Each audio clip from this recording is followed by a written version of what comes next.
We're starting chapter 2 today, and we're going to talk about what the textbook authors Dan Margalit and Joseph Rabinoff talk about as these two key questions. And they may look the same, but they're not. So the first thing we want to determine is what is the set of solutions to AX equals B? And that's what we're focused on in chapter 1, learning to row reduce so that we could find the vector x such that the linear system of equations A times the vector x equals the vector B has solutions, right? And it's consistent if it either has one exact solution or if it has infinitely many solutions. All right, but then there's another way to view it, which is how do I choose these vectors B? Put a little vector hat on the B, right? What set of vectors B will make the linear system matrix A times vector X equals vector B consistent? And that's a little more interesting. So that's going to talk about things like treating the columns of A as vectors and seeing what their span is, seeing whether or not they're linearly independent or dependent. And that's what we're going to be going through. So the very first section that we look at talks about vectors and learning how to add and subtract them and scale them. All right. So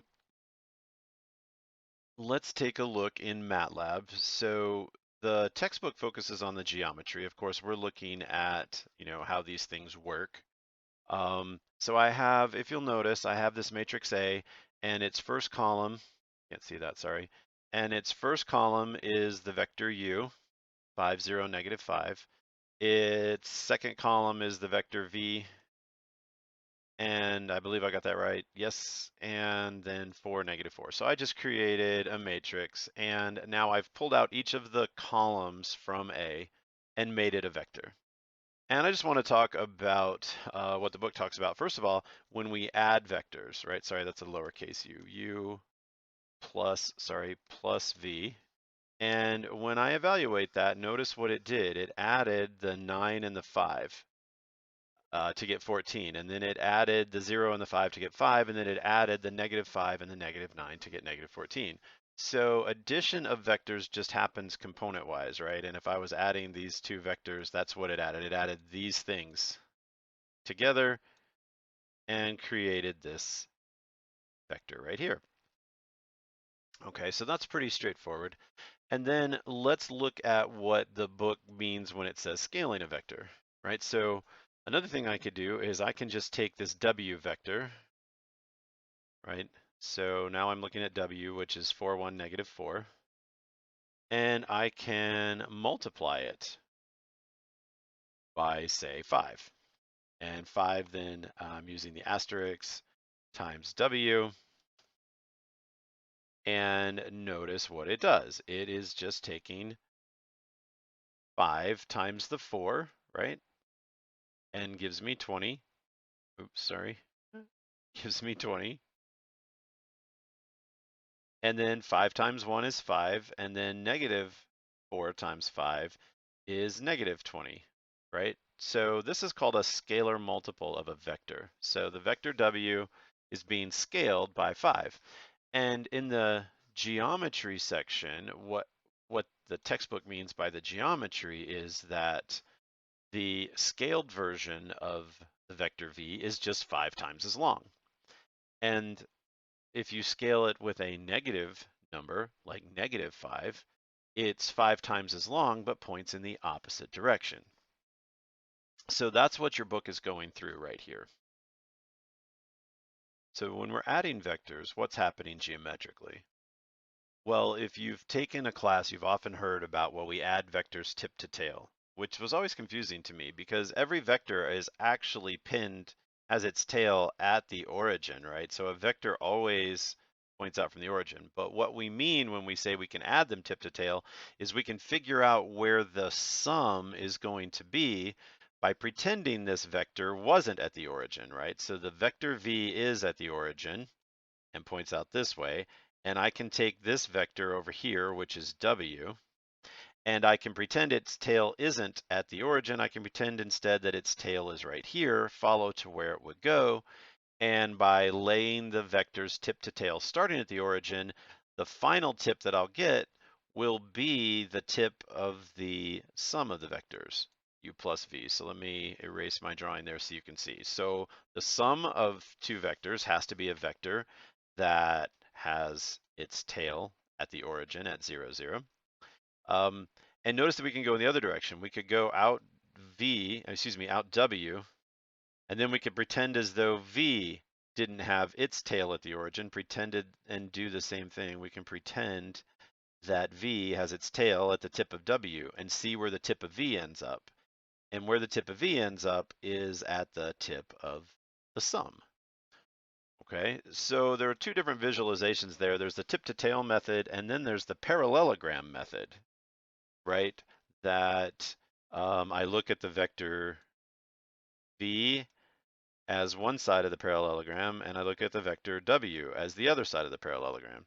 Well, parallelograms have sides that are the same length. Opposite sides have the same length. So I can take this, and at this vertex, I can create a vector that's parallel to the opposite side and is the same length. And same thing with this one, right? In the parallelogram method, I move this vector to have this vertex and be parallel to the opposite side. So there's two sort of geometric visualizations that the book is talking about here. I always found vector subtraction to be a little confusing because, well, you can see it here. There seems to be a tip to tail thing going on, right? But v plus, w plus v minus w, which makes sense, write it out, right? If I have the vector w plus the vector v minus w, right? The w and the minus w do in fact cancel out, and these are vectors. So I have to admit, I don't love it that our book uses just variables for all of its vectors. I think that gets confusing. So in my notes, I always put the vector on top. So what's going on here? Well, so to figure out what v minus w is, what they're saying is I can go to v, from the tip of v back to the tip of w, and I have to have the arrow pointing towards v. Okay, so if I were going to do w minus v, right, what's the visualization on that? It's the same vector, but with an arrow that's pointing towards w instead. So you do tip to tip for subtraction with the arrow pointing at the vector that's listed first, that's being subtracted from. And that's the visualization there. And this is a really important visualization that you should take a look at and play around with. So here we're talking about scalar multiplication. And so scalar multiplication, the reason they call it scalar is because it really does just scale a vector. The result, if I multiply 2 times every component in the vector, is that the new vector is twice as long. Okay, so I've come in here, you can see that I'm doing a positive 1.9. So I'm multiplying 1.9 times the green vector to get the red vector. And when I do that, and you can grab this little point, you can see that the red vector is always twice as long as the green vector and points in exactly the same direction. So they give you the chance to, say, do something negative. Oops, sorry. So here is, that was good. Go back, negative, negative. There's negative 1.5. Okay, so what's going on here? Well, let me point the green vector here, and you can see, and what's happening with the red vector is pointing in the opposite direction and is 1.5 times as long. Now, we've got this perspective where the vector's coming towards us, so let's flip this around and it'll maybe make a little more sense. This perspective doesn't really look like red is 1.5 times more units than green is, but it should work. And let's see, so when you get more and more negative, you see that the red line is getting longer and longer in the opposite direction. And when I go positive, the red vector gets bigger and bigger. So That's what we mean by scalar multiplication. It's just taking any real number we like, including 0, right? What happens at 0? Well, the vector just disappears, right? So when we're less than 1, it's scaled along the, right, it's just scaled here. And when I get down to 0, right, the 0 vector is just the vector that has both its tip and its tail at the origin, right? So it's kind of collapsed down, that whole vector is collapsed down to the single point of the origin. It's still a vector, but it's the 0 vector. All right. Okay, so to go over some of the definitions that are important here, we're going to talk about a linear combination. And a linear combination just takes a scalar multiple times each vector in the set of vectors, right? So here we have a set of vectors, v1, v2, dot, dot, dot, up through v sub k. And I just multiply each one of them by a scalar. So I scale all of the vectors, and then I sum them up. Okay, and what does this do?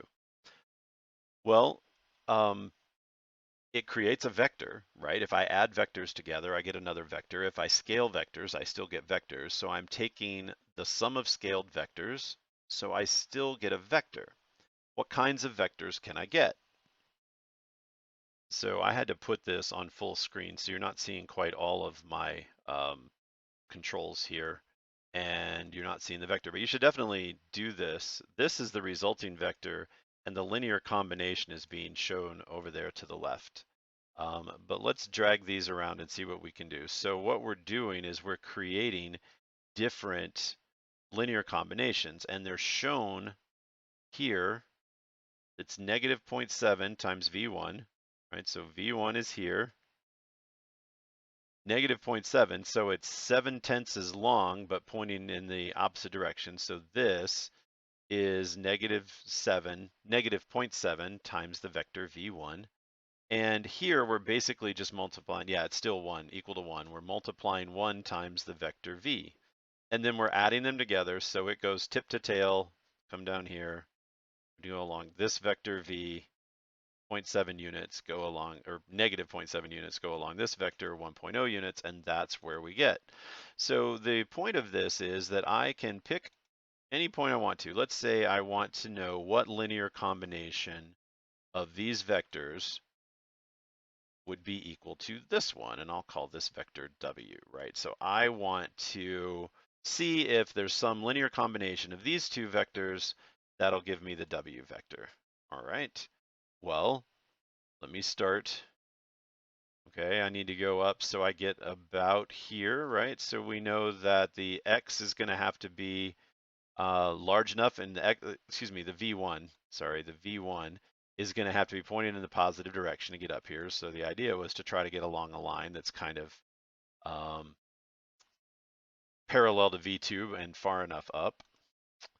Okay, and then V2 here, let's see, we're going to need it to be negative, right? Because I need it to point in that opposite direction and go over here. And so there we go. I think you can see that we have this point, and what did it do? It took 1.2 times the blue, right, times V1, and you can see it's about 20% longer than V1 and pointing in the same direction, right? So that's a positive scalar. And then for V2, we had to go in the opposite direction. We had to go 4 units in the opposite direction to get on that grid line. And that's what these grid lines are, right? So the grid line, this is where we have 0 of the V1 and 1 of the V2s. And this is 0 V1 and 2 V2s. And this is 0 V1 plus 3 V2s. And here is 1 V1 and 1 V2. And here is 2 times V1 and 2 times V2.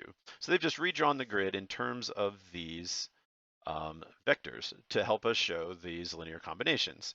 And again, this is 2 and 2, so I should be able to move these, get my blue about 2. Sorry, I'm struggle busing here to get it right at 2. There we go. And then I should also be able to get the y over to 2. And there we go. Now we have 2 times the blue vector plus 2 times the green vector. So definitely spend some time playing around with these visualizations to make sure you understand what they mean. But in terms of linear combinations of our vectors, anything that I want to do, right, I can create, see, I can do a 2 times u, sorry, that was not, 2 times u, plus I can do a -4 times the v vector, and then I can do a +5 times the w vector, right? And when I evaluate that, I just get a vector. This is a linear combination, right? And tracking through the math, it does 2 times the,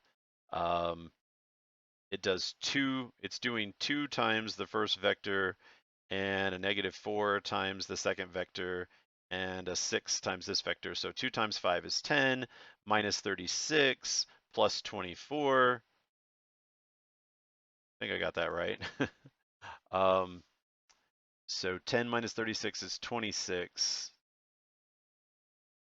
To think about exactly why that one, 5? Oh, plus 5 times, there we go. Okay, so that's a 5, not a 6, sorry, 5. That's awful. That's terrible, right? So let me do it here. We had 2 times the 5, which gave us 10. And then we had the -4 times the 9, which gave us -36, but we're adding positive 10 to it. So that's -26. And then we have 5 times w, which is this, which is 20. So I have -6 plus 20, which gives me the, excuse me, I had the -26 plus 20, which gives me the -6. So that's how it's working in linear combination. And I can change these to anything I'd like. This could be an 8, and this could be a 0.5, and this could be some decimal number close to pi, right? And the result is just what I get when I multiply all the scalars and then add the sum. So that's a linear combination. And your book starts in section 2 to try to understand some more things about these linear combinations. And so we have some terms that we need to work on. So we're going to define the span of a set of vectors, right? That's going to be the set of all possible linear combinations of the vectors x sub 1, x sub 2, up through x sub k. Okay, and also the recipe or the key task is we're going to solve a vector equation using augmented matrices. Now we're a little bit ahead because we put ours in chapter 1. We practiced putting solutions in vector form. So this is going to feel a little more comfortable to us. And then also we're going to try to understand what an inconsistent systems of equations looks like, what consistent systems are, and again, understand this thing span. So let's jump in. They're just showing a vector equation is just a linear combination, right? So I have the variable x and the variable y, right? So this, if I think about it, right, they're showing it here, right, is the same thing as a times the vector x equals the vector b. And so the vector b is the 8, 16, 3 here, right? This is the same thing. Maybe I should have used, yes, I should have. So let me use the vector v here. So a times the vector v is equal to the vector b. But here, our idea is that the vector v has 2 components. It has an x component and a y component. Okay, and so this multiplies out to be correct as long as I take the coefficient matrix for a, the coefficient matrix is equal to 1, -1, 2, -2, 6, and -1. And then when I multiply that matrix times v, you'll see that I end up with b. That's what we're talking about. So they're just trying to help visualize what's going on here. Okay, so you should definitely do the visualizations on what it means to be a consistent system. And what they're showing us here is that a set of vector equations, right? I said that this vector equation was just a set of linear combinations of the vectors v, right? And if I take each of the vectors v as a column of my matrix A, right? I'm solving the same matrix equation that we were before. A times the vector v equals the vector b. All right, so now they're saying, the book is letting us know we have three different ways to think of it, right? We have this old high school way of thinking of it, and sometimes in high school we had x, y, and z instead of x sub 1, x sub 2, and x sub 3, but still, we have the equation form. We can represent it as an augmented matrix in row reduce, or we can also think of it as a linear combination of vectors, and they're all equivalent. So I can use my row reducing techniques from what I learned about augmented matrices and row reducing them to solve and answer questions about linear combinations. So the question, well, first of all, a definition. So I mentioned this at the beginning, but the span of a set of vectors is the set of all linear combinations that are possible, right? So I take linear combination, a scalar multiple of v1 plus a scalar multiple of v2 plus a scalar multiple of all of the x's up to all of the v's up to v sub k, right? And the span of that set of vectors is the set that's generated by trying to find all possible linear combinations. So what does this mean? So a vector is in the span of another set of vectors if there's a linear combination of those vectors that that equals that vector. And let me switch to MATLAB, right? So, and let me switch to text, right? So we want to know is the vector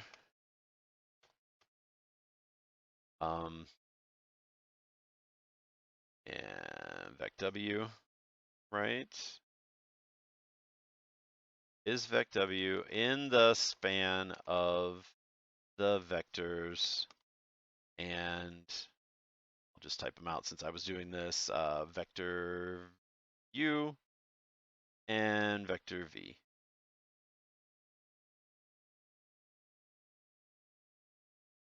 All right, so that's what we're doing. Is the vector w in the span of the vectors u and v? Well, how do I answer that? Well, I can go back to the matrix. Remember, the matrix A has vector u and vector v, and so we're basically solving this as a augmented matrix, where I have ax over here, a times the vector x, equals this solution vector, right? I'm asking if this vector w is in the span of u and v. Is there a linear combination of u and v that will be equal to w, right? So I can actually do my row reducing on the matrix to find this out. So I do RREF of A, right? I just named this matrix up here A, and it has its columns. So I'm going to row reduce it. Sorry about that. The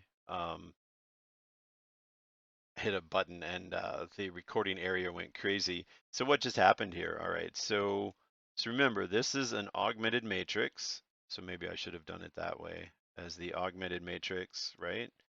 And the row reduced form of the augmented matrix allows me to solve, right? I know that x1 here is equal to that 0.44.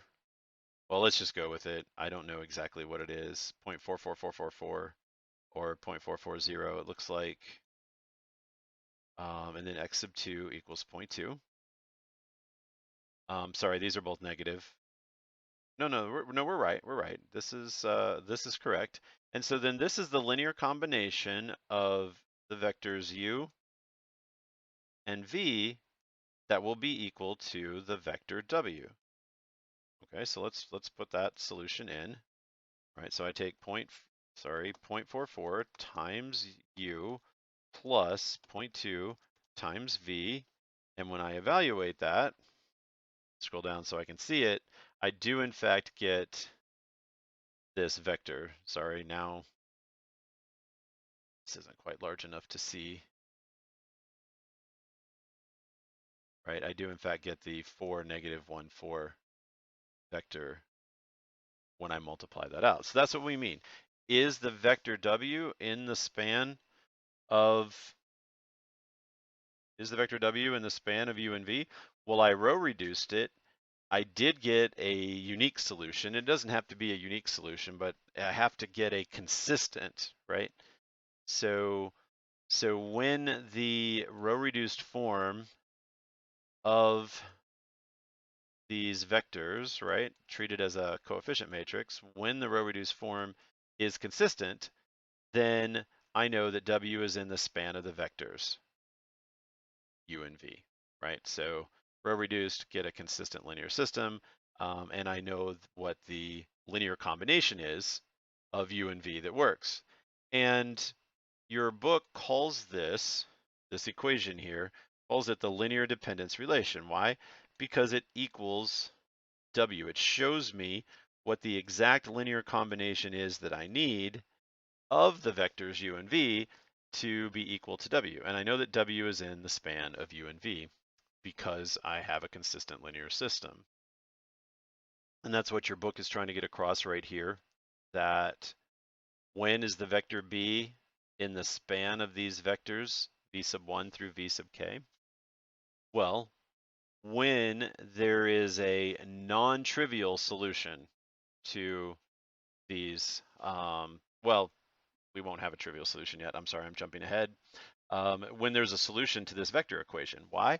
Because these x sub 1s, x sub 2s through x sub k's, those are the scalar multiples that make the linear dependence relation, if it works. And these two characterizations are also equivalent to putting the vectors V in as the columns of this coefficient matrix A, and putting the, asking if whichever vector we're asking is in the span, putting it over on the right side of my augmented matrix, row reducing and seeing if there's a solution. So they're making the point that when the row reduced form of this matrix is consistent, then I know that B is in the span of the vectors, and I know that there is a solution to the vector equations. So we're about done. It is important to look at the visualizations and to play around with the interacts that they give us. I will say that these subspaces that are spanned by these vectors have dimension, right? And here we have a one-dimensional subspace for the span of V. Why? Well, because all possible linear combinations lie along a line, and a line has one dimension, okay? Well, here we have two vectors that are not on the same line, so this span is a two-dimensional span. Notice that these vectors are in R3 though. All of these vectors, well, I'm sorry, these are in R2, okay? And wait, these are in R3, sorry. So this is a one-dimensional subspace in R3. I'm sorry, the R3 is down here for these guys up here. You should look at these pictures of the spans in R2. Here is a two-dimensional span, right? The subspace here is two dimensions. Remember, R3 has three dimensions, so what is it? It's a plane. It's this plane that contains the vectors V and W. So it's a slice of the 3D plane. And then here you can see that the span of these vectors is three-dimensional, right? Because each of the vectors points in a different direction, so there's no single plane that can contain them. So we know that the span of all of these vectors here is equal to all of R3. So it's a three-dimensional subspace. And the only three-dimensional subspace of R3 is all of R3. And here, the span of these three vectors is only two dimensions. Do you see how the U vector is in the same plane as V and W? So again, this will be a two-dimensional subspace, and this will be a two-dimensional subspace. So just because of a set of vectors has three vectors in it doesn't mean it's a three-dimensional subspace. That's the maximum it could be. but it could be less. And it could be a single, it could be a 1D, one-dimensional subspace if all three were just were just scalar multiples of each other. And the situation that we had was just like this one, where we found that our W could be written as a linear combination of V and U. So it was in the same plane that was defined by U and by V. Okay, so that's all I have for these two sections. And the main things are understanding that that row reducing the matrix made from the columns that are these vectors is the same thing as determining things about the vector themselves, like whether or not they're linearly independent, which will come up later, what their span is. If another vector is in their span, we can use row reduction techniques to find out answers about sets of vectors.